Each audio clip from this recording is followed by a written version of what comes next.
All right, we'll get into the other part of the lesson, the story. Yes, do. When eyes of the greedy, Yes. the greedy is post-modifying the eyes. No. Skypers, we're back. Eyes of the greedy. The greedy is modifying the eyes, correct? So, the Yes. eyes of the greedy. Yeah, usually. Eyes of the greedy. No, you are talking about the greedy as a person, and I'm Yes. talking the eyes of that person or that group. Yeah, we're talking about. Yeah, I think it's a little bit like the. Where was it? Speaking generally, we're talking about greedy. The greedy people generally. So all of their eyes. So yes, that is generally the pattern as we've discussed in diploma, isn't it? When you have post-modification, usually you say the. If you remember that article, if you go back and have a look at it, there's a little bit of hedging. It says usually after with structures that have of, you put the. And this is a very interesting case, and I'm glad you're observing this sort of thing. Like, yeah, and I think it's because it's actually a general structure: the rich, the poor, the greedy. And because it's always, we're talking generally, and we don't put the. I'd say that's what's going on, sort of unconsciously. But it also makes sense writing the eyes. The eyes of the greedy. You could put it. Eyes of the greedy. You're talking of specific eyes, the eyes of those. Yeah, you could think of it like that too. Yeah, you're right, Lewis. So, in some cases, the choice of the or nothing is optional, like in this instance. You're right. Can I think Other of, cases, it's fixed and you don't have a choice. Can you think of simplifying the title by omitting at the head of the title, the eyes? Is it okay? If we did what? Simplify the title To what, Chris? by omitting Like for newspapers. the eyes of. I mean that and just put the greedy. Just by Yes. Yeah. It's a little bit like headlines, isn't it? Yeah. You're right. So yeah, if you look at newspaper headlines, they tend to drop articles, Yes, don't they? yeah, that's right. And often prepositions and things. Why do they do that? To take advantage of the space. It's about space, isn't it? That's right. Because in the old days, pre-internet, it's physical, and outside the shop or on the headline, you're coming down past the railway station, you want the headline to be as big as possible, and say that the information words need to be big, so you sacrifice the other sort of less necessary grammar, so the and prepositions drop out. So over time, that became an established tradition, and people expect that when they look at a title, a heading, a headline. Yeah. So there's actually an economic, they're wanting to sell as many papers as possible through getting people's attention. There's an economic thing that's driving the language there. Okay, so we're on the story, and I asked you, so just if you are new today to the group, we read Neighbours by Tim Winton, perhaps our most famous Australian writer. It's a little sample. If you do like the writing, I'd encourage you to go and read more on Tim Winton. Tim Winton, in relation to our issue that we talked about, collocations, he is pretty creative some of the time. He can get very, very poetic and kind of even a little bit hard to read in places, but most of his writing is conventionally collocational, like in this piece. Yeah, so we read it. We're looking really at not collocations so much this week. I'd like to look at collocations, but we're still doing this work on new vocabulary and guessing. And so last week we read the whole thing out loud. You get a general idea of what something means. And this is what I'm recommending to you. Generally, you read something, read it relatively quickly, don't get stuck, don't get bogged down. So you get bogged down in ST something. So you get stuck in the detail, and think it's metaphorical, isn't it? I want to keep recycling this idea of metaphor. There is an idiom. That's an idiom. Linda, who's not on Skyping right now, but anyway. Right. Hang on, Linda. You're not putting your dog to sleep. That would be very sad. That's when you take your vet. That's when you take your dog to the vet and give it an injection. All right. You're putting your dog to bed. I hope. Yeah, putting your dog to sleep is a euphemistic way of saying you're killing your dog. Okay. Yeah, this was your question, Linda, an interesting question to the group. What's the difference between an idiom and a collocation? That's really an idiom. It's metaphorical, isn't it? You get bogged down in something. It's a metaphor. It's like you get stuck, your wheels get stuck and you can't progress. So this often happens in second language reading. You read too carefully, too slowly, you get stuck, it gets tough, it gets boring, you know, you give up. Better to fly across the whole landscape quickly first and get a general impression, and we did that. You discussed it briefly. We then came back and started guessing. And so we're going to continue this guessing process. So we talked about these ideas, these techniques for guessing words, because you're going to come across lots more words yet and have to do a lot of guessing, and you cannot stop and look in dictionaries all the time. And remember, my argument is that looking in dictionaries actually slows you down and destroys the fluency of your reading and leads to you getting bogged down. And it also leads to not learning and not memorising, I think, because if you look up a word in a dictionary and the problem is solved, you just relax. And when you relax, you forget it, don't you? But if you keep the word sort of, you have a guess and you don't look it up and you still kind of grapple with it and struggle with it a bit over the next week or two until you see it again, all that processing is doing its work unconsciously and it's helping you memorise, and that's probably how you learnt your first and best language.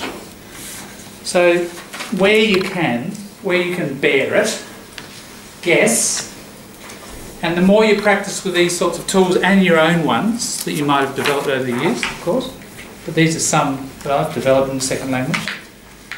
The more you practice this, the sharper and quicker you'll get, and you'll get used to not using dictionaries so much.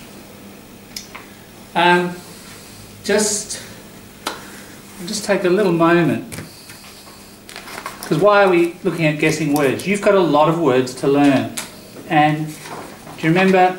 I just did some calculations today, because I want to look at the broader issue of like guessing and memorising. What we're going to do is guess some words, and then we're going to look at memorisation. No, maybe we won't. I'll get you into... We'll do that in a minute when we get to memorising. We're just on guessing. Oh, sorry.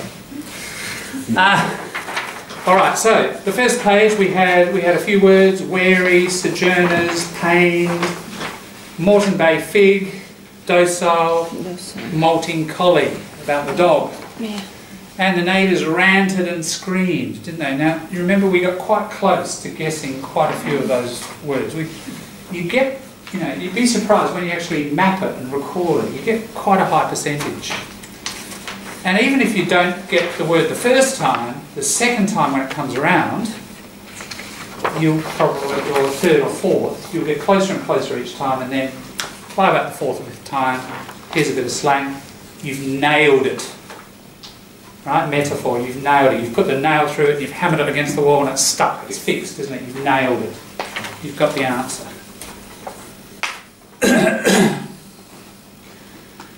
All right, now, part of guessing is being able to see the word again and again. If you guess it and you get it half right, you've got to wait for it to come around the next time, don't you? In listening or in writing, like reading it.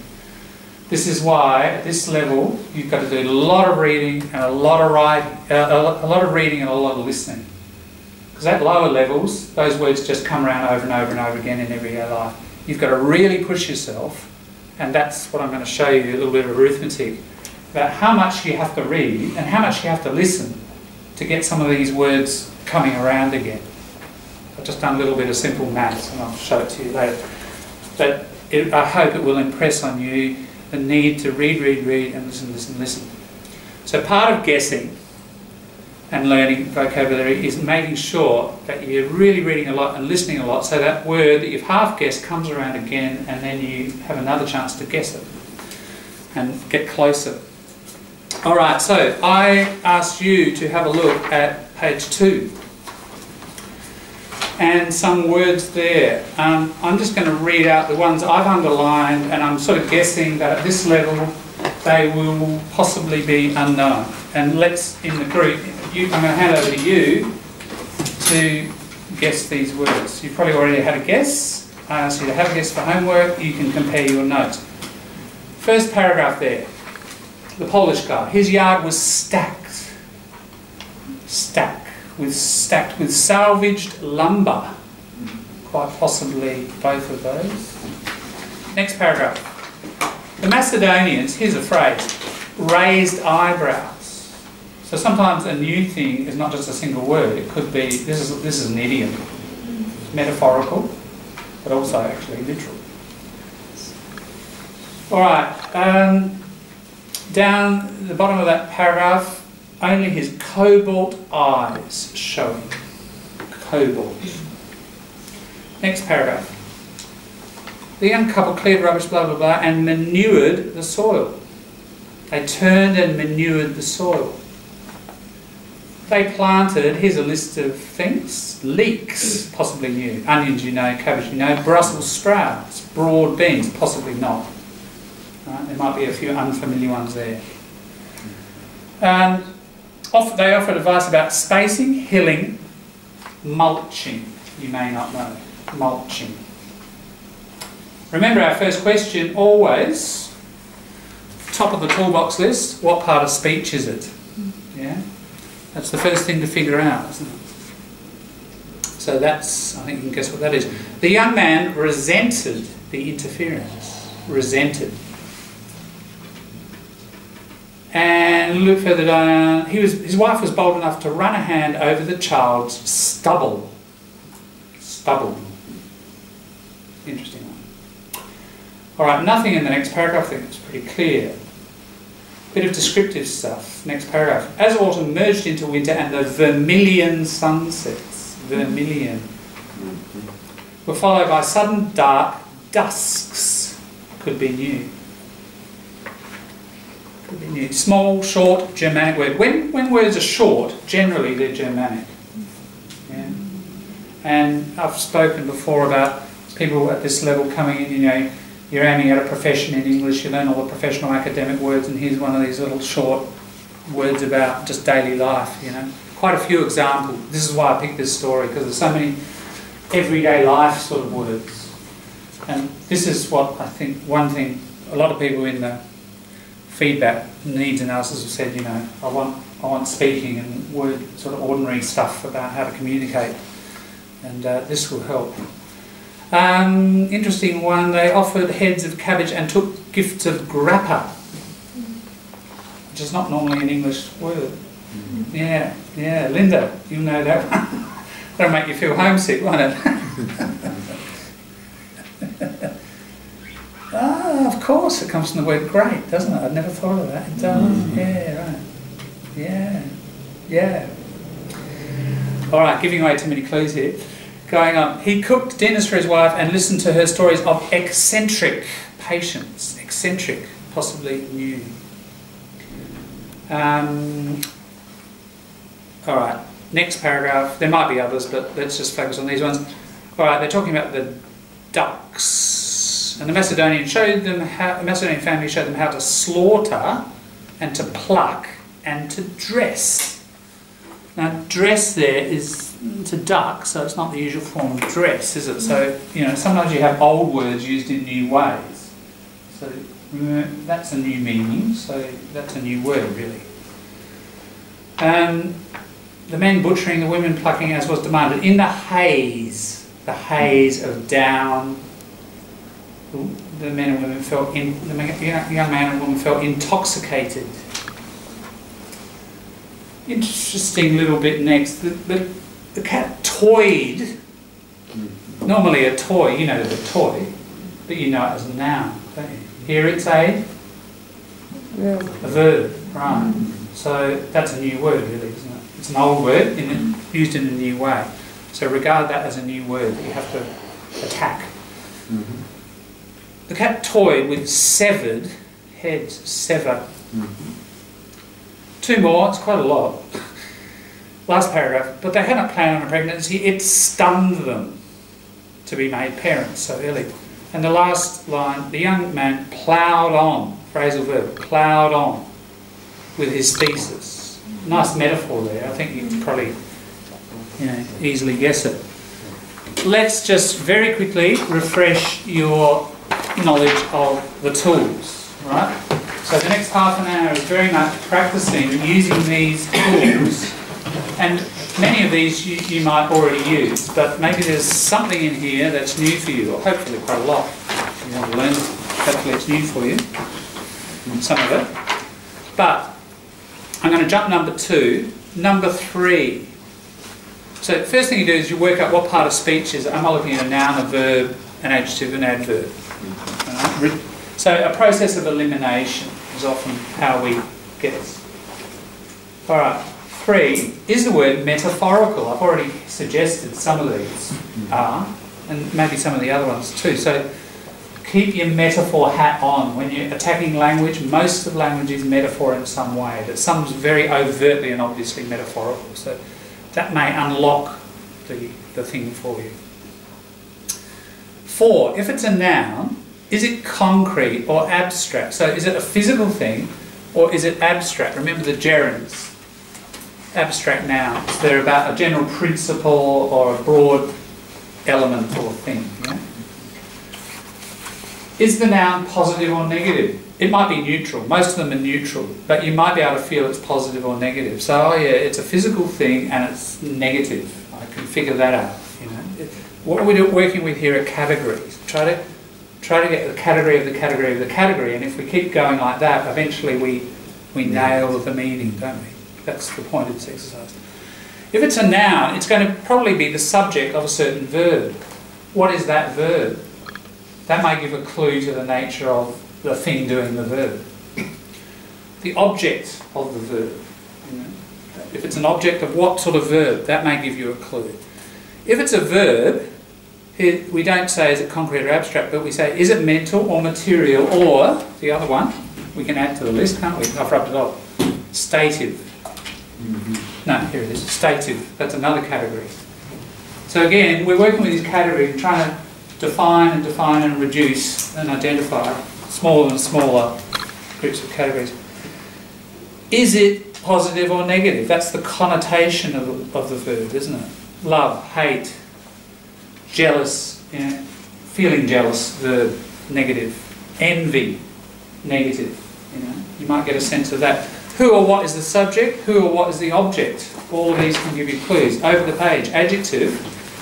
Adjectives relate to nouns. So have a good look at the noun.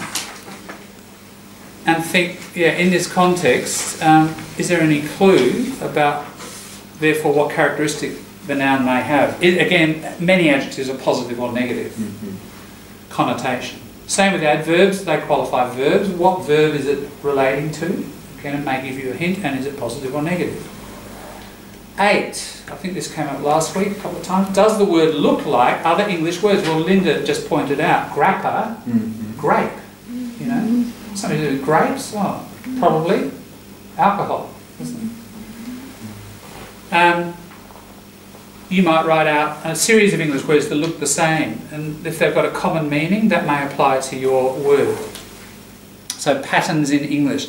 And number 9 is related to patterns as well. The more you learn about prefixes and suffixes and roots, the more you break up words into their units and see common patterns there in Latin, Greek or Germanic, then that may help you guess as well. And over time, and I don't know if we'll get time today, but I want to introduce you at some point soon to one website that's about word history, and it can help you a lot to develop a knowledge of that.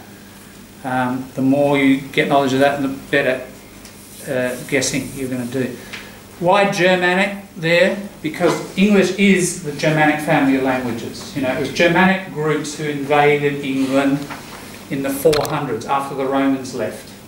And they stayed there, and then more Germanic groups invaded. The Vikings, watching the Viking series, you know, that's Germanic language. They're coming out of the north. The Norsemen, north, right? So, and until the French invade in 1066, that's the last invasion of England. They bring Latin. They bring a Latin-based language.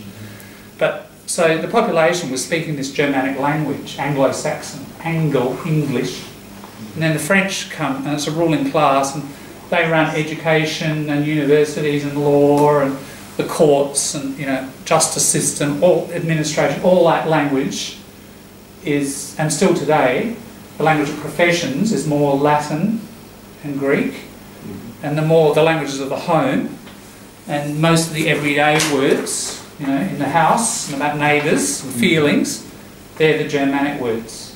That's the general tendency. It's sort of like oil on water. Yeah. So one thing about, I've mentioned it before, I think that, you know, as we progress in the vocabulary journey, generally you got Latin and Greek there, and you first, the words that little kids learn, the first 3,000 words are almost all, like 90-something%, they're Germanic. So the journey is towards Latin and Greek and academic professional stuff, but there's still a lot of, something I've been emphasising in the last few lessons is lots of Germanic words where there are these holes, aren't there, for you, and especially some of you Latin background language speakers, and that stuff comes very naturally. It's quite easy to read sort of more academic stuff or scientific stuff, but some of that stuff's hard. So we do need to look at that. Yeah, so that's why I've got the Germanic thing there. Okay, enough from me. Over to you to page, so our task is page 2. Yeah, let's work with the first half, maybe. So paragraph 1, 2, 3, 4. Probably that is enough. Work through those words together, and remember, first thing always, verb, noun, adjective, adverb. Alright, it's a verb, it's a material verb, it's a mental verb, it's a, you know, oh, it's positive. The object is this, etc. Get as close as you can. No dictionaries, use a groupthink process. About 2 minutes maximum on every word, then move on. Don't get bogged down, let's try to cover them all in about a quarter of an hour. Okay? Over to you. Skype, let's have a chat between yourself.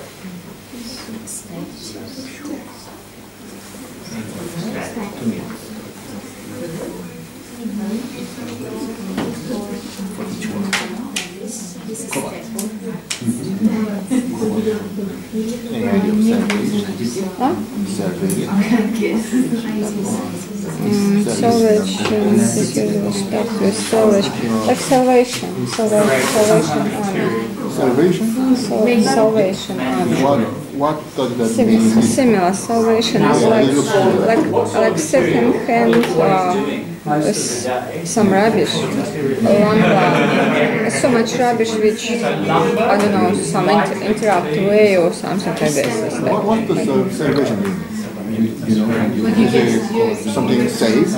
Salvation, like Salvation Army, there are no shops everywhere. Salvation Army. Yes. People bring second-hand stuff and just to help people. Like it means, I guess it means like meaning of second-hand rubbish, some sort of rubbish. Yeah. Oh, so salvation means rubbish and something. Yeah, like used already. Yeah. Was tak jest lampa. The yard was stuck with salvage,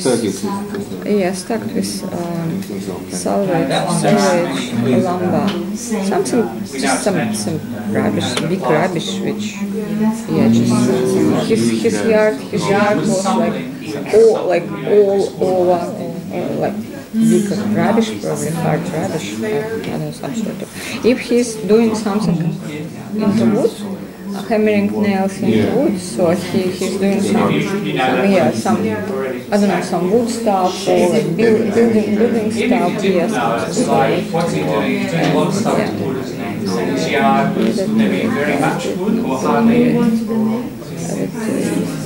Like he said, he There's a lot of wood in meat, there. but didn't know. So he just put something like more rubbish is why he stopped like yard something.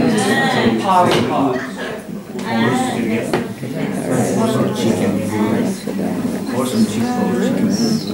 Raise eyebrow. Eyebrows, yeah. Frustrated? The Macedonian race eyebrow at the late hour. I'm not really understanding why, what does it mean, Macedonian race at the late hour? At which newcomers rose in the morning? Well, the newcomers, the couple, yeah, I know. usually rose in the morning, late hour. What mean rose? Rose. Rise. It's rice. Rise. Rice what? Rice. Maybe this is metaphorical. Maybe newcomers will like more get up early, but these people just get up late. I think this meaning for this. Raise eyebrow. Get up. They kind of get frustrated. Making race I know why it's a late hour. Well, because they do it, they are lazy. But why time? This is rice eyebrow at the late hour, at which newcomers rose in the morning. For example, 10 a.m. When you saw someone wake up 10 a.m. in the morning, when you don't feel it's natural, they are too lazy and are frustrated. These are frustrated. That's what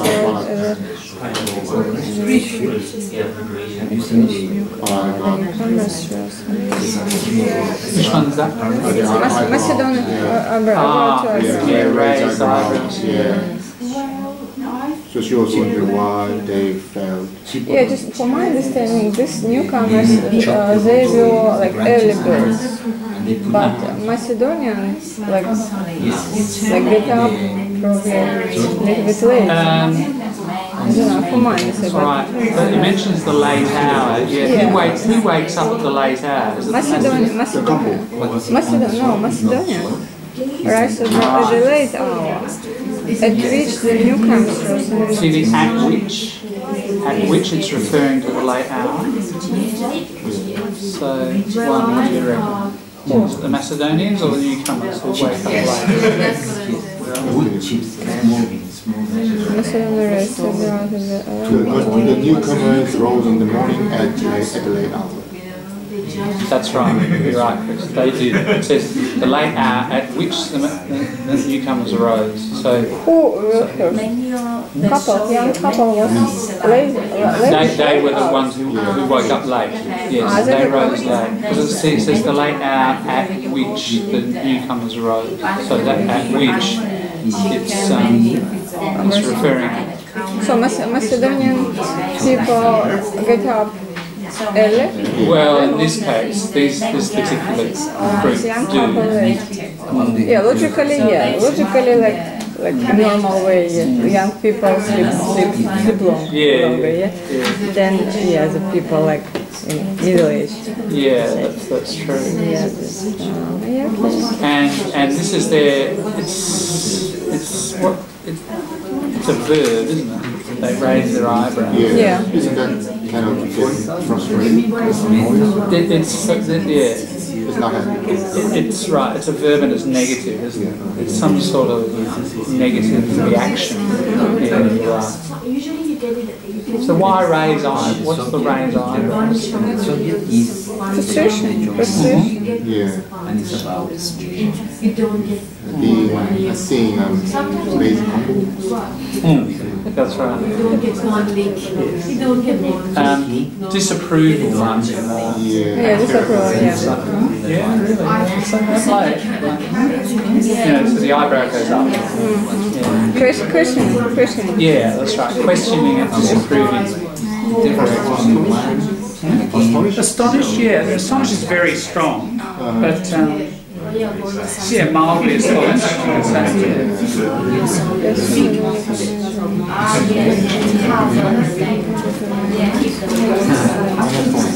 He's covered eyes.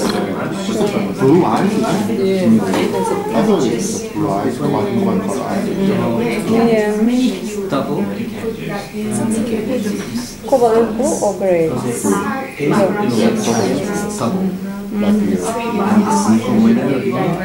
Grey. Little birds to the distance, yeah. And the other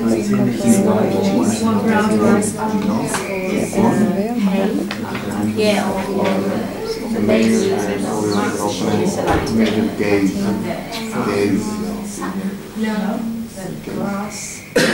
Sign. Yeah. Brief.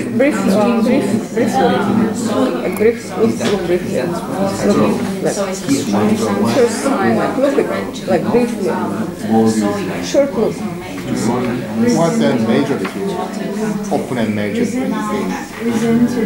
What is Yeah, glance.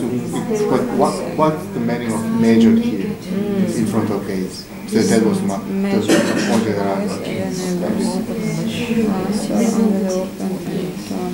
Glutamine of preference tuned and manured so under the open and measured. Under the open and major gaze. This is mean they make soil for gardening. And probably in this case, like under the open, like it was like openly for neighbors. Neighbors like look, like they can't see like this what they do.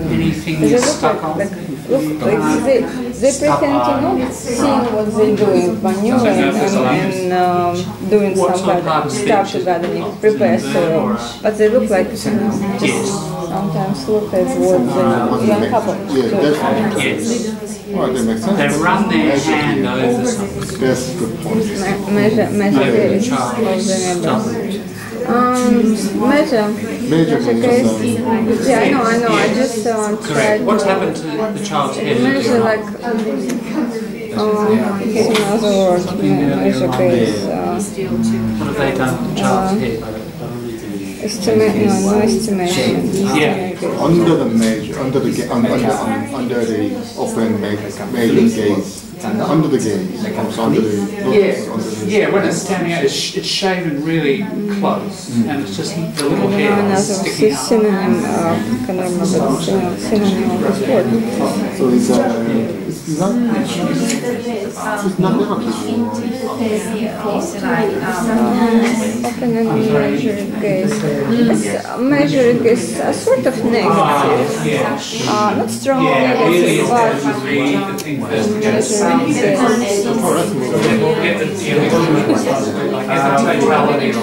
That's why it is not double. We didn't know what It's a bit hard if you just So why the Macedonian, why the Polish, how about bison here in March? We did a lot of work on it, but we It's Brussels sprout, it's all vegetables, yeah. And about space and to the plants and also advice about space and healing and marketing. It's all about how to look after garden. Yes, I just gave some advice. The young man resented the interface. Interference.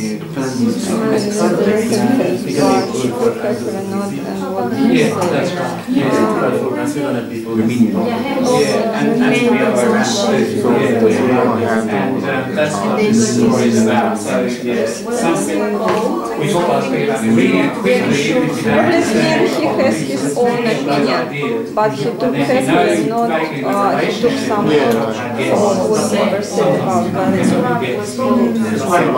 My wife, his wife was bold enough Brave enough to run ahead. run head over the child.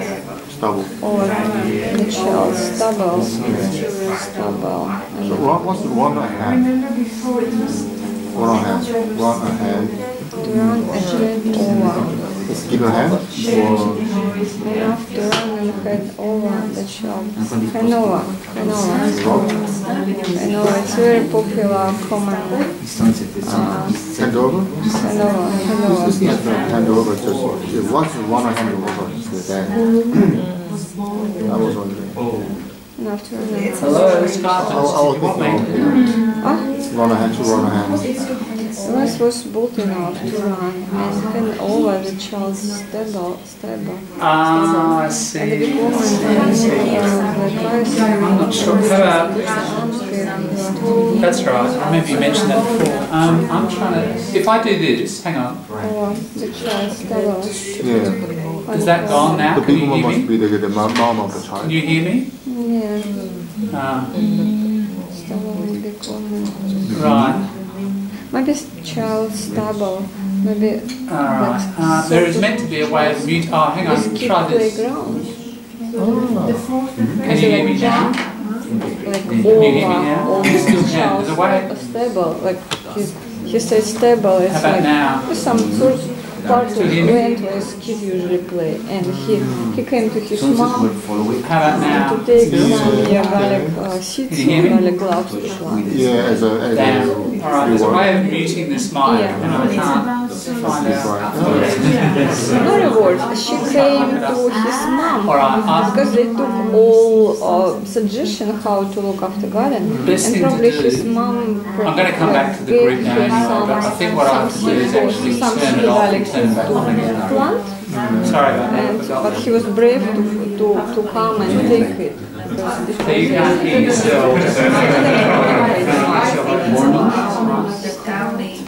Midday. And the big woman with black eye and his mom's Alright, Linda, can you just speak so I can hear you? to plant. Now I can't hear you.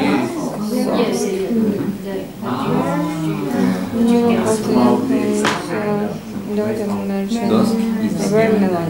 What's it? Yeah, now I can hear you. I muted you, not my microphone. I'm still getting used to this damn thing. It's millions. Oh my god. Many sunsets. It's I thought it's beautiful or beautiful. But not beautiful. Right. Okay, and then we have Siri talking there as well, so. Sunsets. Hello? They were followed by southern dark ducks. South was the summer of what does it, it's metaphorical dark ducks touched with the smell of wood smoke. So what's Moscow? Huh? What's Moscow? yes, something similar. I don't know, we're still in this Oh, paragraph. you were looking for ducks. Да, yes. Yeah, Top. What does mean? Dark ducks touched with the smell of Different smoke. in the morning. Sound of rooster crowing days, and I guess this is all meaning of ducks grew up and we are ready for killing, Hello? to use them as a meat. Dark ducks. Dusk means the moment of changing from day to night. Just after sunset. Dark dusk? Yes. It's not dark, it's... Not dark. It's not the portrait, it's the dusk. Oh! I didn't see spelling here. Dusks. Dark dusk touched with the smell of dusk. Dusk. Oh, okay. Okay. What I mentioned, what does it mean? It's followed by silent dark dusk, such as the smell of smoke and the sound of roasters running days and a couple of themselves smelling back to the They offer it What does it mean? Dark dusk touched with the smell of wood smoke. Well, it's mystery. Mystery. Mystery is smell and sound. I mean, just imagine when the sun sets and it's getting darker and darker, which is the dusk, and the sound, the smell of woods and sounds of rooster. He describes, his music describes that kind of scene and moment. But I guess this is all a few sentences. This is meaning of time. Yes. It's like time passed by autumn. No, it's just as autumn merged into winter, so the beginning of the winter, early winter time. So it's a beautiful sunset. And after just like it's all about that. It's because look, finally, finally a young couple found themselves flying back as a neighbor. So it means after time they adopt habits of these neighbors. So they're by day. Is positive or negative? Skype, as you can hear me, I can hear you. Good, alright, we're back. Alright. I lost you completely. Alright. Okay, everybody, we'll come back together. You can. Because of time, we've got 20 minutes or so, I'm going to race through some of these and quickly go through a logic that I'm going to imagine I don't know the word and possibly try to guess it, but with a bit of an advantage, of course. His yard was stacked with salvaged lumber. Alright, well, I think what I'll do here is, I'm not going to tackle stacked at this point. I'm going to look at the noun, salvaged lumber. Well, lumber is a noun, so probably best to work backwards. Lumber is clearly a noun, it's a thing. Now, what was his yard is something. Now, what's he been doing? He's been spending his day hammering nails into wood.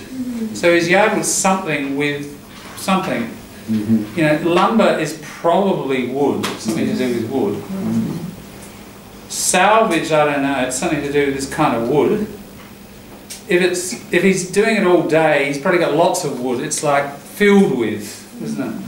Something like that. And it's wood rubbish, some sort of rubbish. Yeah, well, exactly. And salvaged is what that means. Like salvaged is, I'll find a bit of wood on the street, I'll collect that, walking along the beach, there's another bit. Salvation, for example, Salvation Army. Yes. Is it? It is related.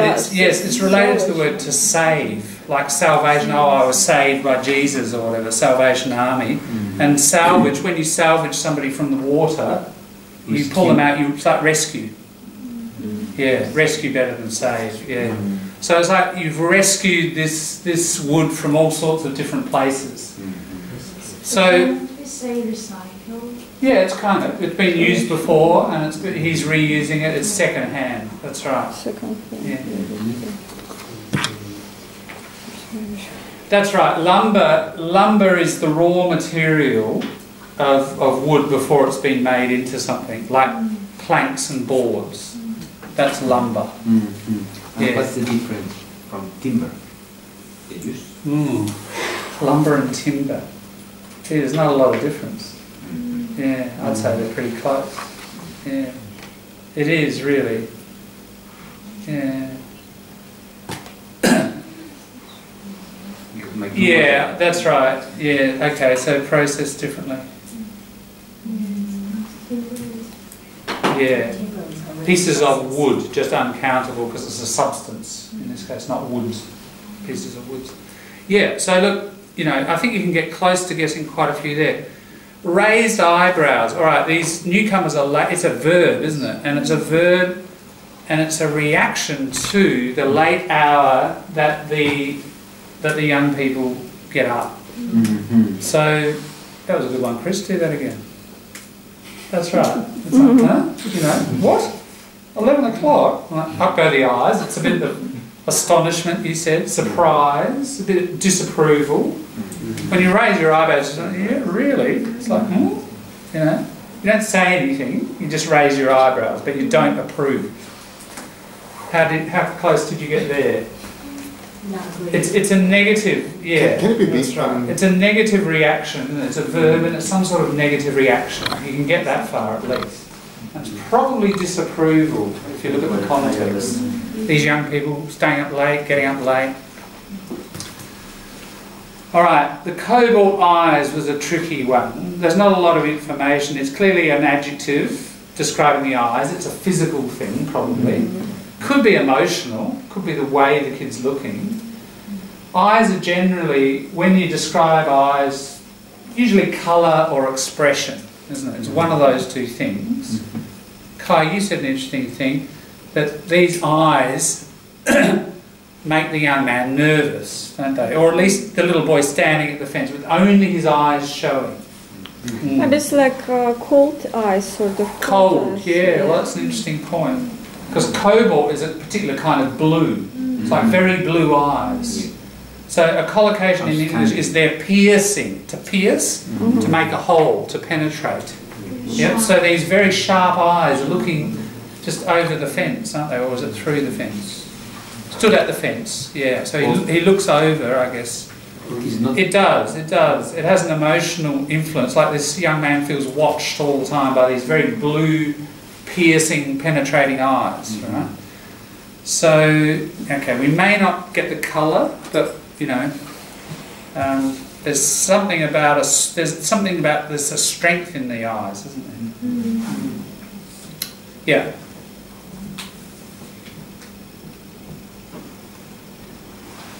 It does. It means blue, yeah, right. I imagine, and Spanish speakers? Yeah, I think it's a Latin-based word about blue. Cobalt is a mineral. That's right. It's a mineral chemical and it looks very blue. With water turns yeah, blue. Exactly. But it's a very special blue. That's right. It's a very strong blue, isn't it? Like that. Sky Lewis, am I right? That sort of really, really blue like that. That's cobalt blue. Yeah. Yeah. So it's sort of unusually blue. True. Yes. For the colour of the ocean. All right. We'll do one more paragraph because then I'd like to throw you something about how we remember these words. Manured the soil. Okay, so they're clearing the rubbish. They turn the soil to manure. It's a verb, isn't it? It's an action. They're preparing things. What do you do when you prepare soil? Any guesses what this is? Fertilize. Fertilizer. Turn it, fertilise. It's some kind of fertilising, possibly. Yeah. Now, you know. That's right, it's poo, you know, I mean, if these, it doesn't say that, does it, but, you know, it's one kind of fertiliser, so that is what it is, it's like animal poo. Farm animals. Farm animals, yeah. And it becomes a verb here, yeah. So you could get close to like preparing soil or fertilising, you may not know it's animal poo, but you can get pretty close. So my point is you can get, you know, the cloud of confusion I was talking about, you can reduce it to like 30%, can't you? You may not nail it, but you can get quite a long way. Then when you're driving along in the country and you go past the sign that says animal manure, $2, and there's some bags, the next time you see that, bang, it's nailed, isn't it? Yeah. You see it all the time up in the LA Hills. Ascot Park. Where? In Ascot Park. In Ascot Park, even in the suburbs. There you go. You smell it around Adelaide. Right. Yeah. I bet the health inspectors haven't seen that. Is there? Okay. Yeah, but do you see my point about the process of guessing? You often don't get 100%. Sometimes you do. Some of these we have actually hit the nail on the head, right? But even if this is the point of fast guessing, you reduce the cloud by 20% each time. After 5 experiences, you'll get it, won't you? But if you stop with dictionaries each time, slow process, you know, you're not going to, I think, advance so quickly. If you get these tools happening really fast and quick and use many of them, and just make lots of guesses, and each time you reduce the cloud by 10, 20, 30%, you know, after a few times you'll get it. All right, here are the vegetables. You can tell leeks, Brussels sprouts, broad beans, they're a kind of vegetable, aren't they? We can't really tell any more than that. Yeah, in other contexts we guess them more closely. So I'll move on. The neighbours offered advice about, in terms of planting vegetables, spacing, clear enough, hilling, making little hills, mulching. Well, it's something about preparing gardens. We can't know any more than that at this stage. I can tell you, somebody knows what it is, I'm sure. Yeah? You're putting on the plant organic material, aren't you, on top of soil to keep out the wood chips, keep out the Water. stop it dehydrating and adding fertiliser and so on. Yeah, so I'd say sort of 10 to 20% reduction of the cloud there, but no more. The young man resented the interference, but he took careful note of what was said. All right, resented, it's a verb. It's something about feeling, isn't it? And it's mental, yes, it's a mental verb, and it's emotional. And the interference, now it's negative, isn't it? Yeah, so it's some reaction to this negative thing. And then it says, but he took note of what was said, so he accepted. So the word that occurs most naturally, he didn't like. He didn't like the interference. Yeah. Now, resentment is a kind of dislike. That's as far as we can get in this context. When you hear the word resent again, you'll get a little bit closer, no doubt. Resentment has a little bit of anger in it, like controlled anger. You don't express it, you resent it, but you don't say it. Yeah. We can't get that far, but we can get a long way. I'd say that's an 80% cloud reduction there, so it's fairly efficient. Now the next one was interesting. His wife was bold enough to run a hand over the child's stubble. Yeah. Now, if you look at the child, how's the child being described? We learned about the kid's eyes. What else happens to the kid, or do we learn about the kid? His head is shaved, isn't it? Yeah. Yeah. So what do people do when they want to express affection to a child? Often. They rub their hand on the head. They sort of rub it. Yeah. So they're running the hand over. When you run your hand over, it could be over the arm, over the shoulder, but they've mentioned the head. Yeah. So that short hair, the word comes from farming actually. When you cut a crop, cut the wheat, and there's that much of the stem left, that's the stubble. So you'll see whole fields of stubble. It's a bit sharp. Yeah. So when you shave, or you haven't shaved, there's stubble. Right? Yeah. So you can have stubble on your head, or guys on your chin. Yeah. But it comes from actually out in the field. You can get close there. You've got to do a fair bit of thinking. And notice what you have to do here is, and this is why it's good to read the whole text, that clue is back in the earlier paragraph, isn't it? About how the kid's head was shaved. So when we're guessing, we've got to think quite broadly across the whole text. And often there are references 3 paragraphs back or 5 paragraphs forwards sometimes that give us little clues about the action or the reaction or circumstance that the word describes. Yeah, it's quite important that we keep the totality of the text in mind. Let's just stop there because I want to very quickly, we've got 10 minutes and we're not really going to do it fast enough, but we're not going to have enough time. Let's take one of those words and we're going to try. So we're learning lots of words, we're guessing lots of words. Next step is memorisation, isn't it? If you guess them, I would argue, as I have, take a couple of these at least, don't just take one, take a couple. And guys, what we're looking at, Skypers, vocabulary memorisation. I would argue, and I have been arguing, that you start to learn a word the moment you start to guess it.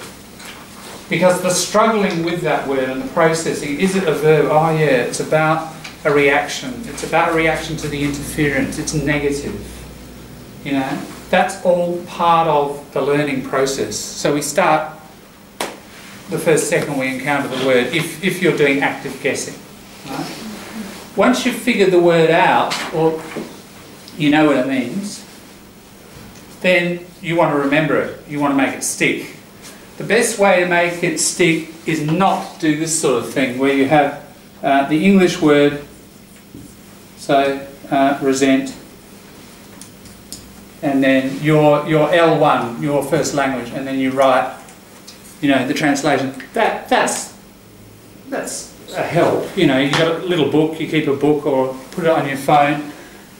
That's one connection, right? But learning's about connection. What we need to do is make lots and lots of different kinds of connection between that word and things you already know. So learning is about linking the new with the old. So this sheet, the reason I want you to take more than one is I want you to copy.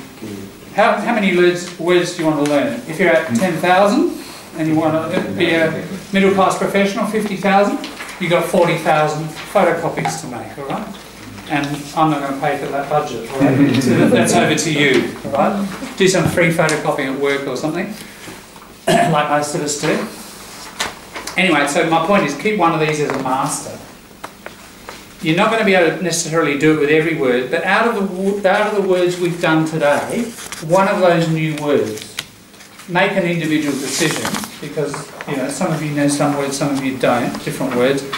And out of those words, which words are useful to you? Which words are very transferable? Can be used not just talking about neighbours and about collecting wood or little kids, but could be used in lots of different circumstances. And what word is useful for you? You know, pick that word. I'm going to pick the word resent. You may know it, but it's just a very transfer. You know, it's about feeling, and we can use that in lots of situations, can't we? So, if we take resent, the point of this activity is to use the word and actively work with it in lots of different ways and make lots of connections. So not just connection to your first language, but English to English. And we're going to connect to, I'm going to draw an eye there. We're going to connect to the visual part of your brain. We need to make connections with lots of different parts of our brain. And then when we've made lots of different connections, we're going to go to the opposites and words that are similar in English, and a definition, right? And collocations. And some of these even interconnect, you know. When we get that kind of matrix and network, if that connection dies, we've still got all the others. So even if you don't see the word for another 3 or 4 months, you've got a lot of connections, right? That's kind of the theory behind it. So the first time we do this, it will take a while, and probably don't have enough time, but we can get going on it. But as you get going, you'll get quicker at this. Right? So let's do it. Resent. Simple English definition. What does it mean to resent? You might like to look it up in a dictionary, but don't just copy it from the dictionary.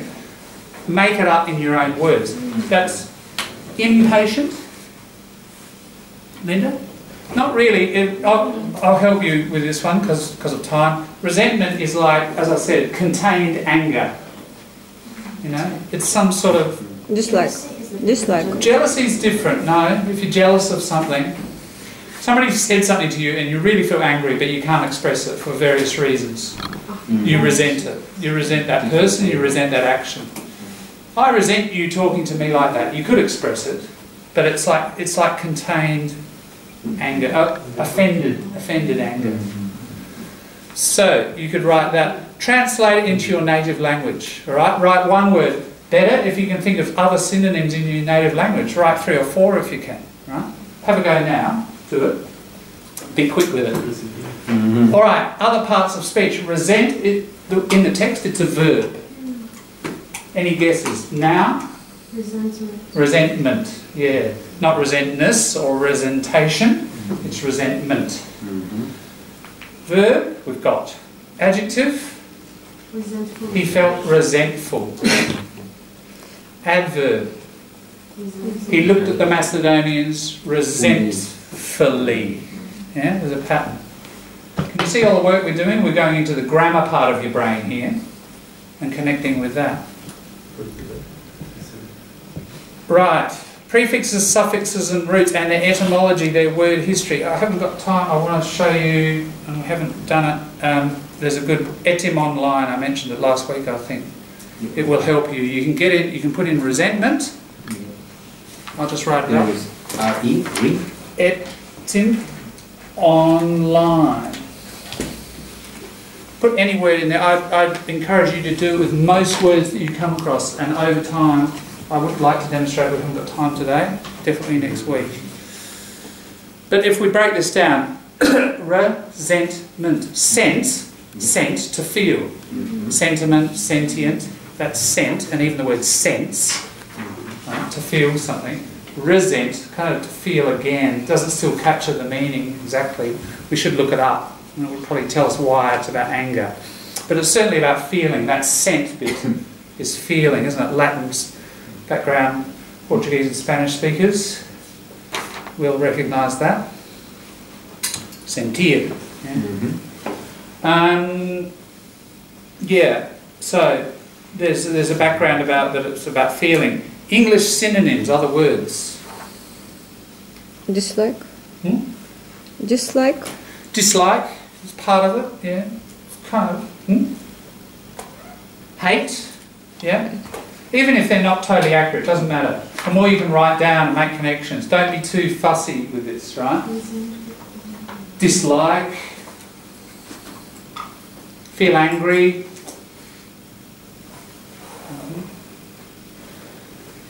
All right, antonyms, the opposite. The opposite of feeling angry. Enjoy. Enjoy, possibly, yeah. I said dislike, the opposite is? Like. Somebody said hate, the opposite is? Love or like, yeah.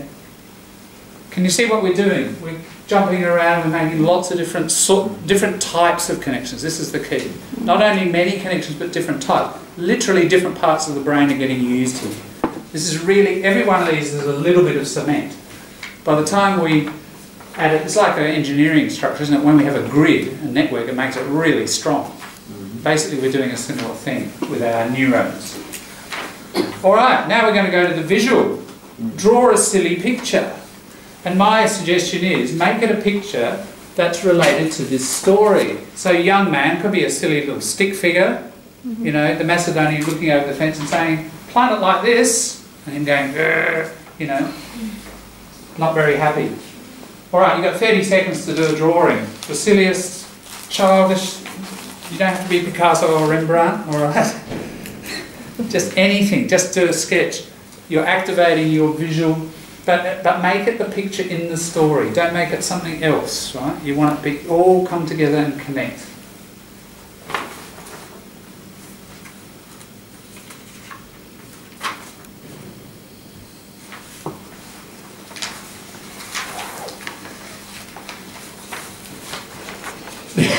Beautiful, Linda.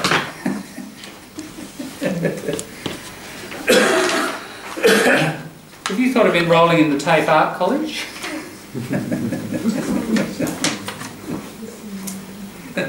Good on you.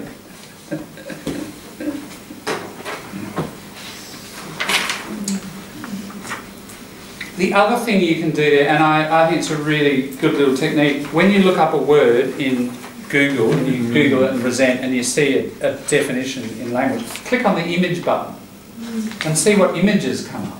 Resent, you know, you see somebody shaking their fist at somebody or feeling, you know, you see some expressions on the face.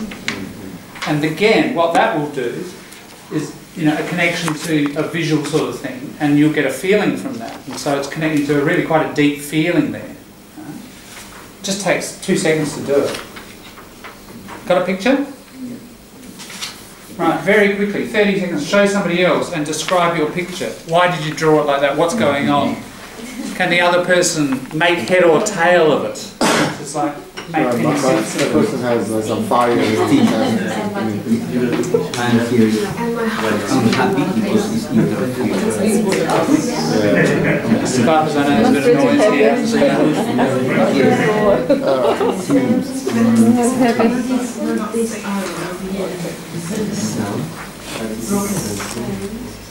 So was he expressing his anger or just keep his anger generally keeping it in without any expression, or that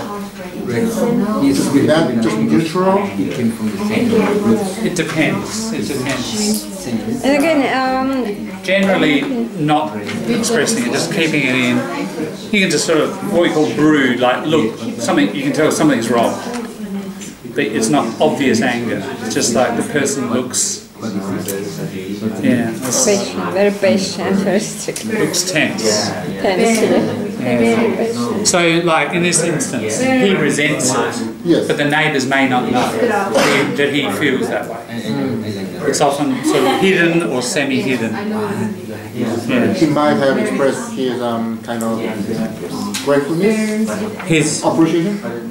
yeah, He might have expressed his appreciation, even he resented. that's right, even though. Even though It's correct. You might cover it up with a culturally acceptable thing. Yes. Yeah, politeness, but actually underneath. So it's basically it's an internal feeling. Not Yeah, that's right, absolutely.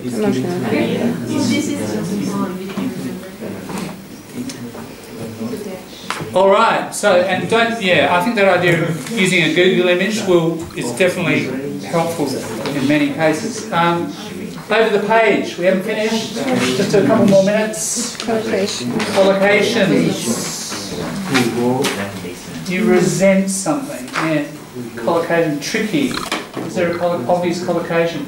You won't know necessarily if it's a new word. How do you know what the collocations are? Right? What instrument are you going to use? What resource? Just the word. All right. I haven't got shares in it. All right? I'm going to promote it a lot, but it's just because it's such a good resource. Put the word resent in there, or resentful, or resentment, and that's another exercise. Put the different parts of speech. You'll get slightly different collocations. I really resent, that would be one. I really resent you speaking to me like that. So really would come up, I'm sure. Unfortunately, I haven't got time to do it. But here's homework. Just do it. Try it and see what comes up with resent. And try resentful and resentment, and you could write, that's some sort of extension exercise. Idioms, quotations, or other fixed expressions. Yeah, are there? You might get one actually from the text. They're hard to know. In terms of idioms, I've mentioned this to diploma people. The free dictionary. That's a web page. The free dictionary. That specialised. There's a little tab up the top. You can click on medical law, idioms. And if you click on idioms and put the word resent in there, if there are any idioms, you'll get quite a nice collection, and you can see what. Even if it's only one or two. In some cases, like you put the word hand in, you'll get like hundreds of idioms about hands. You're not going to write all them down, but just write 2 or 3. All right, example sentences. Always good to put the word into a sentence. Again, connect it with the context in which you discovered the word. So the young man. So put the story away. Don't copy it. Don't copy it because you want to process it independently. The more work you do, the better you remember, right? So the young man really resented the suggestions of the neighbours or something like that. Oh, here's one. Here's a collocation in terms of if you want to use resentment. The young man, interesting word. The young man harboured a lot of resentment. Harbour, as in like the harbour for a ship, but here it's become a verb. And you harbour, and you don't harbour many things actually, but you harbour resentment. So it's like, I guess the metaphor is the ship has pulled in and it's in the harbour and it stays there. And it stays and it stays. So resentment sometimes stays and stays. You know, when you harbour, and here's another one, you nurse. You nurse resentment. Yeah, I mean some people like feeling a bit angry, you know, and like resenting. And so you nurse it and you look after it and you sort of, you know, you water it every day and you feed it. That little bit of anger. You nurse your resentment against somebody. Or you harbour it. You harbour resentment against somebody. So there's some interesting collocations around the noun form, which if you put them into just the word, you would find these. They would come up. Okay, so you could write some sentences for, you know, resentment, harbour resentment, felt resentment, etc. You could write resentful, resent, the noun, etc. Now, that's quite a bit of work. Certainly the first time it's probably going to take about a quarter of an hour or so. But as you learn to use just the word and Google image and, you know, get the method and quick drawings, you'll get faster, and it's like 5 to 10 minutes per word. That's where I mean, if you want to, somebody this week said, I want to learn 300 words. Well, that's a great idea, like 300 words from some of the stuff we've been looking at. It's an admirable goal. You could do this with your 300 words, you know. I suggest this is the best way. If you want to learn a lot of words fast, that's going to be the way. But, you know, how much you do it with every word, I think, is our last word for the night. Be judicious. So judge, from the word judge. Be judicious about the words you select. So carefully judge and select which words you put this level of energy into. But I reckon it's almost a guarantee that if you do that work, 10 minutes work on a word like that, you probably won't forget it. You know, it'll really stick it. You put glue, lots of different bits of glue in lots of different directions. It will die. If you never see the word again, it will die. But if you're reading a lot and listening a lot, and it comes around every few weeks, and again I'll go through those calculations about if you're reading a certain amount and listening a certain amount, how often you'll see or hear that word, yeah, it'll get refreshed. You know, it's like anything you memorise, you've got to keep revisiting, don't you, to some degree, for a little while, and then it really is stuck. And you can leave it for years and you'll still know it, like you know your native language. But be careful of your native language, like people can lose their native language, can't they? Yeah, are you feeling that a little bit? Yes. It's certainly a phenomenon, and there was a very interesting case 2 years ago, I think, or 3, an American guy who was kidnapped by the Taliban, or caught prisoner, you know, by the Taliban. Did you hear about that guy? And I think it was 5 years in prison, mostly solitary confinement, but with other Afghani speakers. And when he came out, he'd lost all English. Oh. Yeah, and that was in 5 years. So, you know, yeah, that's right. What role of trauma and psychological, that's true. All sorts of other things there. Is that about? Resentment is just the word. Yeah. The second frequency is about resent intrusion. Resent intrusion. Yeah, intrude. And even in this, it's sort of like intrusive suggestions, isn't it? That's a nice one. Thank you. Yeah, resent intrusion. That's the object of the verb. All right, I hope that's useful for you. We're going to do a lot more of this. Keep copies of that master. I hope you can see the point. You need lots and lots of those, won't you? And be judicious about which words you pick. But maybe for homework, keep reading in lots of different areas and have 5 of these. What about 1 a day? Let's start with a minimum. Like just start easy. We'll build it up. I mean, 4 or 5 a day would be great, but we'll start with 1. So between now and then, weekend, take 2, 7, take 2, 5. Right? Have 5 of these, bring them along, and we're going to show each other and see what you did. And maybe there were some gaps, you couldn't find some words, some collocations or whatever, you know. But yeah, so make some copies, bring 5 along, and we'll do some sharing of those. Good? Thanks everybody. We will see you next Tuesday. Bye Skypers. Bye from Melbourne, Guangzhou and Adelaide. Ciao. Uru.